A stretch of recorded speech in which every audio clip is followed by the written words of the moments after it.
की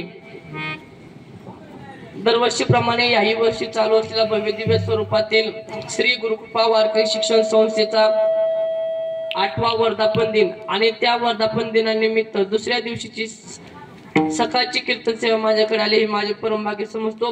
कीर्तनाला उपस्थित असणारे सर्व जाती महारथी, त्यामध्ये प्रामुख्याने गायनामध्ये उपस्थित असणारे श्री गुरुकृपा वारकरी शिक्षण संस्थेतील शिक्षक मृदुंगाचार्य दीपक महाराज गांगडे हे सुद्धा कीर्तनासाठी आले. त्यांच्या इच्छेने नतमस्तक होतो. ज्यांचं YouTube चॅनल आहे कुर्दरंकर ऑफिशियल ते बी आबासाहेब काकडे, ते सुद्धा कीर्तनासाठी उपस्थित झाले. त्यांच्या इच्छेने नतमस्तक होतो. रोहित महाराज नांगरे युवा कीर्तनकार, तेही दुसऱ्या कीर्तनकाराच्या कीर्तनाच्या साथीसाठी आले. त्यांच्या इच्छेने नतमस्तक होतो. इकडे माझे परम पूज्य गुरुवर्य ज्यांनी एक मातीचा गोळा आहे तो एका मूर्तीत रूपांतर करण्याचं कार्य करतात असे असणारे हरिभक्त परायण माझे परम पूज्य गुरुवर्य संदीपानजी महाराज तनपुरे यांच्या इच्छेने नतमस्तक होतो. पेटी मास्तर आमच्या गावचे असणारे देवीदास महाराज करत असतील. आमच्या संस्थेतील शिक्षक गुरुवर्य कमालदादा असतील.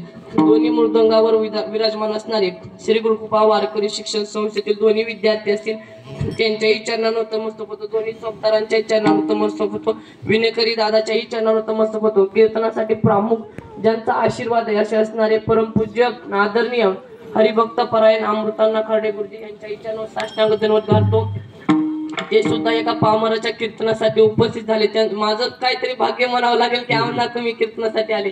ते सुद्धा कीर्तनासाठी आले. त्यांच्या इच्छेने नतमस्तक होतो. माझे दुसरे गुरु म्हणजे मी ज्या शाळेमध्ये शिकलो त्या शाळेचे मुख्याध्यापक असणारे नंदलाल सर, ते सुद्धा सर्व उपस्थित झाले. त्यांच्या इच्छेने नतमस्तक होतो. आणि ज्यांच्या माध्यमातून ही संस्था चालू यश असणारे हरिभक्त परमपूज्य गुरुवर्य संस्थापक अध्यक्ष संत कृपा वारकरी शिक्षण संस्था आळंदी देवाची परमपूज्य गुरुवर्य शंकर महाराज पांचाळ गुरुजी यांच्या इच्छेने नतमस्तक होतो आणि कीर्तन सेवेला सुरुवात करतो.